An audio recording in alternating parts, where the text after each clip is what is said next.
Did you read? Okay, so now the education, there is again a whole chapter on that in Sally Mitchell's book, but if you want more, I guess you can find more information on that, and everything about education of children in the 19th century depends on a few factors. First of all, the social class and the financial situation of the family. So what kind of education could they afford? Did they have to rely on free education or very cheap education provided by the state or some charities, or they could afford more expensive but also more prestigious and usually better quality education that they would pay privately. Another thing is, of course, whether the children in question were boys or girls. The education of girls and boys was different at any level of the society, and especially for richer families, this would be very different. So, a few general issues. So, Victorian society was what you might call a young society. More than half of the people living in the 19th century in Britain were underage. So they might be getting some sort of education, and the availability of education throughout the 19th century greatly improves during the 19th century. So at the end of the 19th century, we have the Acts of Parliament making sure that the education is provided at the basic level to all children, compulsory, so it's not left to the discretion of the parents whether or not they choose to send their child to school or perhaps to work. We'll talk about child labor when we talk about work in Victorian period. So they are free of charge and compulsory. It is gradually extended, but at the end of Victoria's reign, it is assumed that the vast majority, if not all, of children were covered by the system of education somehow. Before that, and we really start to talk about the kind of system of education, state-provided system of education, mostly for the working class and lower middle class, so those who could not afford the private education, in the second half of the 19th century. In the first half, it's still dependent on all kinds of charities. Very often church owned charities or private charities. There would be all kinds of different schools providing usually basic education, something that's called traditionally in Britain the 3 R's. So reading, writing and arithmetics. This is the basic literacy, something that would allow those children to read simple things, to write their name, to do simple calculations regarding, I don't know, buying and selling products. So nothing too sophisticated, but let's say basic literacy. And the numbers for basic literacy in the 19th century are growing, and they are growing fast, and this society is increasingly literate. We do not really have vast masses of completely illiterate people. So these elementary schools were usually provided by some charities, trusts, church organizations or something like that. So you may assume that the quality was not really the best. They were overcrowded. This is a very common subject which you encounter if you read about schools in the 19th century, especially schools for ordinary children, not the children of the nobility or the upper middle class. So you would have very big schoolrooms with lots of children packed in. The ratio between students, pupils and teachers was very, very high. So there were lots of teachers catering for, there are lots of students being taken care of by relatively few teachers.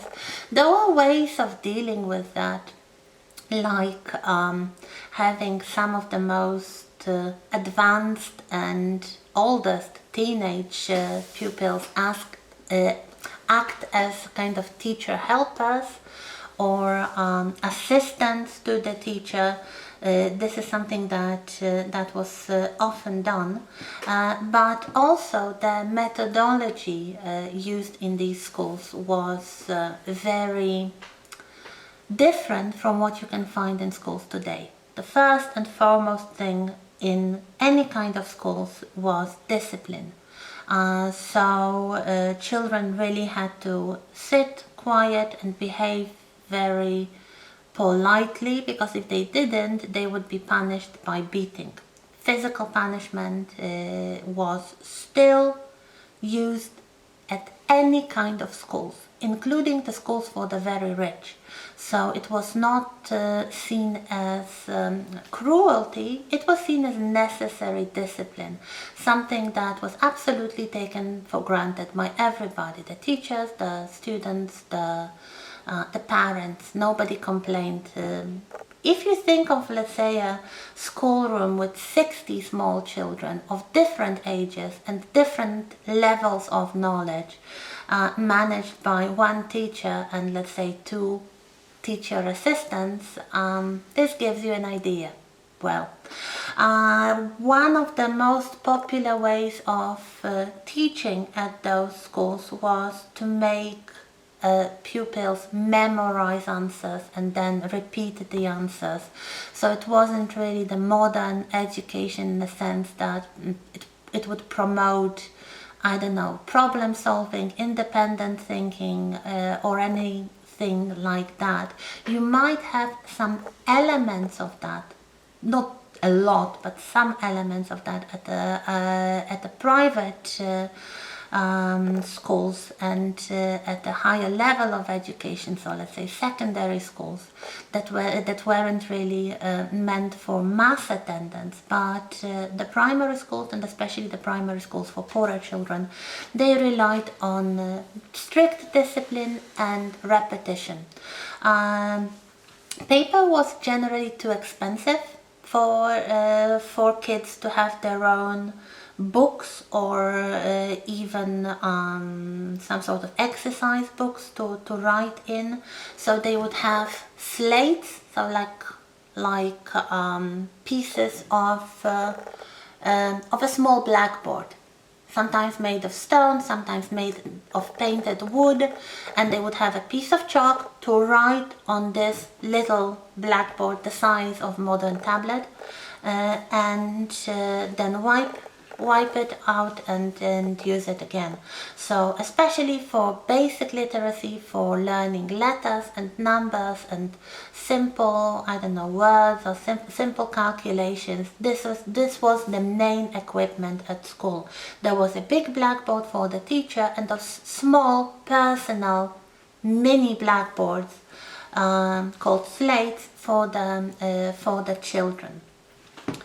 Very often there would be separate classes for girls and boys, so that the girls would be taught additional subjects, which of course would promote Victorian values of making them in future good wives and mothers and basically obedient citizens. This is true for boys and girls as well.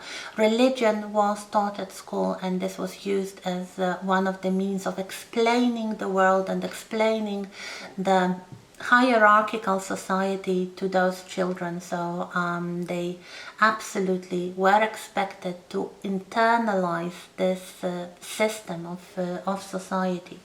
Very often part of the education for girls was the so-called domestic science, which was handiwork like sewing or some sort of needlework. It really depends on the social class, because children from, let's say, middle class would get more like embroidery and knitting. Children from the working class would get basic sewing with one practical side to it. This was to provide the girls with a practical skill that might later in life prove useful if they wanted to seek employment, if they were forced by life circumstances to look for work to support themselves and their families. So basically all Victorian women knew how to use a needle. The skill, of course, at a different level, but they knew something about it. They would sometimes clean the school rooms and do the laundry for the teachers as part of their education. This was one of the reasons why in some areas, like in villages, many parents were quite reluctant to send their daughters to school, because they believed they could do the housework and laundry at home rather than be non-paid servants for the school and the teachers. So anyway, one of the reasons that compulsory schooling was introduced was basically to provide the necessity for those parents to comply with the rules. So that's it for the poorer children. If you want more details, Sally Mitchell is your guide. There is a whole section, a whole chapter on that. What is more typical and, let's say, more visible in literature and costume films and such things are probably the kind of educational establishments catering for richer sections of the society. So here again we have the division between boys and girls, and we have some schools, but usually these would be smaller schools with smaller classes and smaller numbers of kids and more specialized teachers. And also, very often they would accept children who already had some experience in homeschooling. So the middle class, the upper middle class and the upper class would normally employ private tutors or governesses for their children when they were about 6-7 years old. It really depended on the family when they wanted to start this, but it was usually done around that time. So again, it all depended on the family budget and the amount of care used for let's say, checking who you employed and what the exact skills of your new tutor or governess were.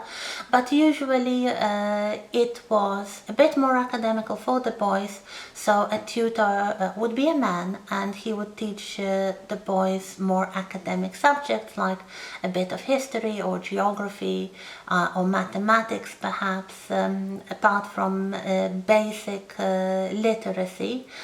For the girls, the basic literacy was of course important, and you might be lucky enough to find some governors who would teach them a little bit about history and geography, but more popular subjects included foreign languages, like French or German. There were different fashions in the 19th century, like which language is most useful. For boys, it would be Greek and Latin, something that they would later learn at school. For girls, rarely. But they might learn a bit of modern languages.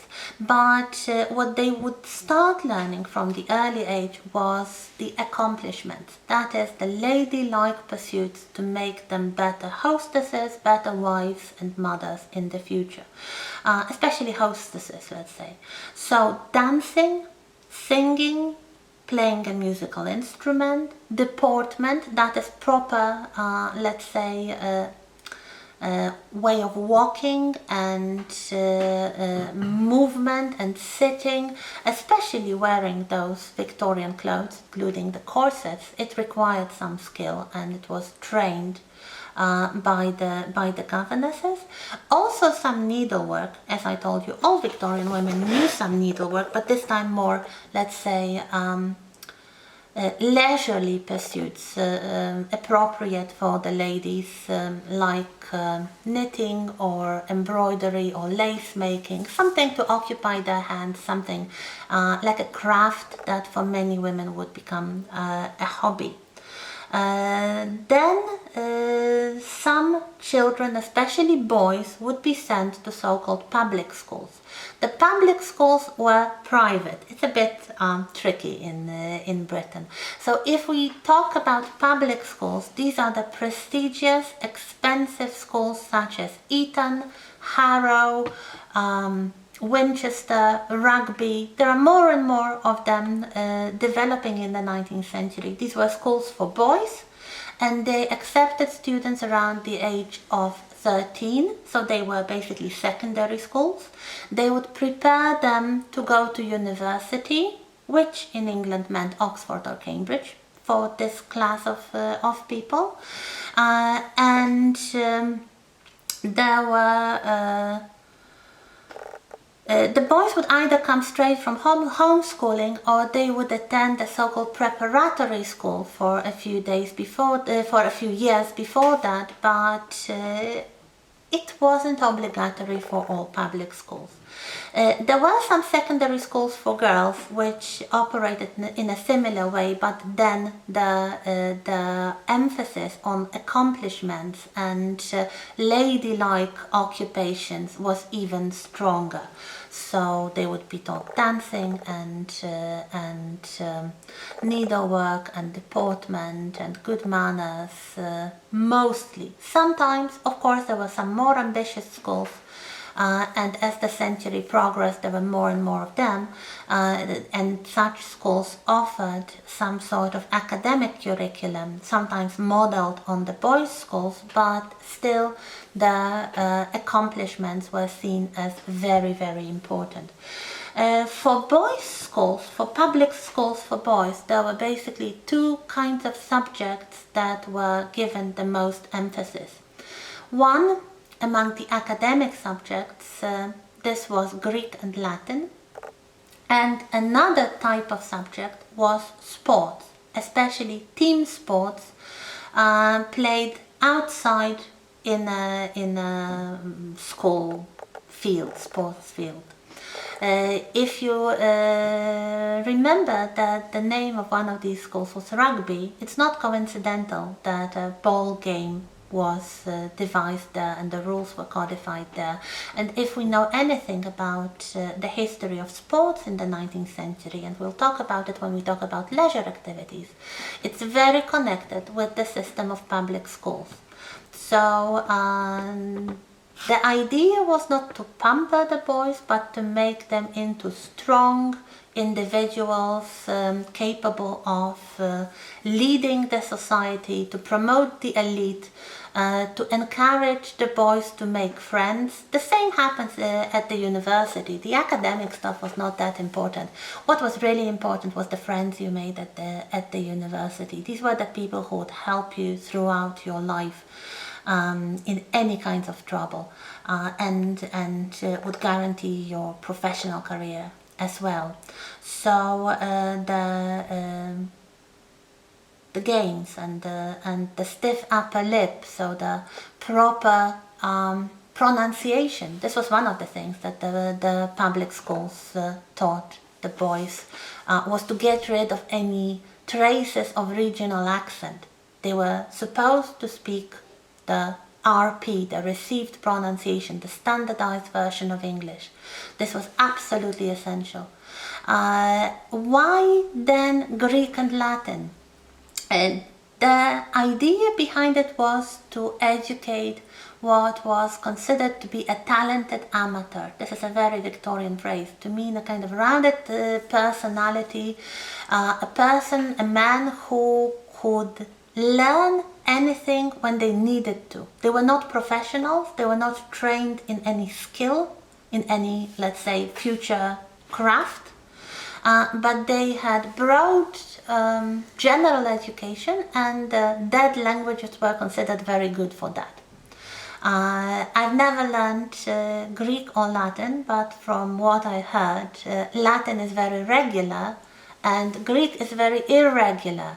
So on one hand, by learning Latin, you would learn to recognize the rules of the language, to kind of recognize the grammatical principles. The idea behind it was very similar to what is believed about mathematics nowadays, that it's good for the brain, it's especially good for teenagers, for developing brains.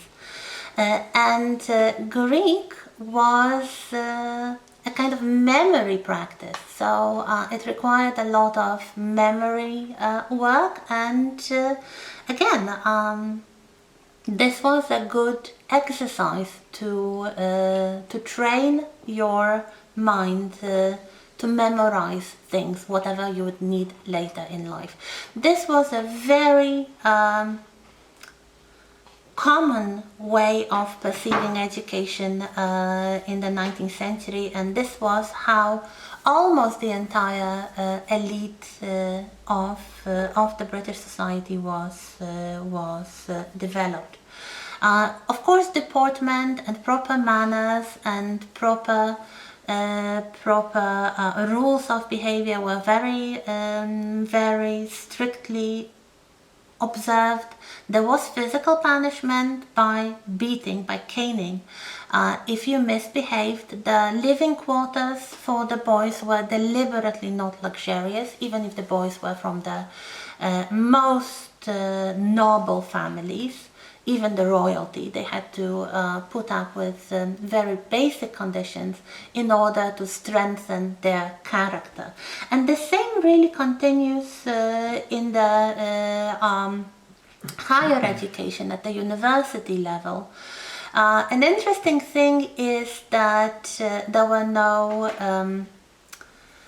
no entrance exams, but there was an interview. So each future student had to go to the college professors and have an interview with them, and the most important question was who is your father? or something like that. So it wasn't really the selection based on the academic skills or some intellectual quality. It was based on consolidating the elite. So that's basically it. As far as girls go and the acceptance of women to the university, it starts in the 19th century. It starts in the late 60s and 70s. So the universities, first Cambridge and then quickly Oxford, start opening special colleges only for female students. The first such college was called Girton College at Cambridge, and it was established a little bit further away from the city centre, so that the female students would be living in, let's say, a slight distance from the majority of the students, and there were all kinds of problems. Let's say with attending general lectures, with taking the exams. They were gradually being overcome, and we have to remember that the very idea of accepting women at universities was severely contested and ridiculed throughout the 19th century. But towards the end of the 19th century, it is better, and I guess the idea that women should contribute to the society as valuable members of the society rather than ornamental creatures or just wives and mothers somewhere at home and behind the scenes was gaining the popularity. So that's it, more or less. Probably some more things will crop up when we meet, and thank you.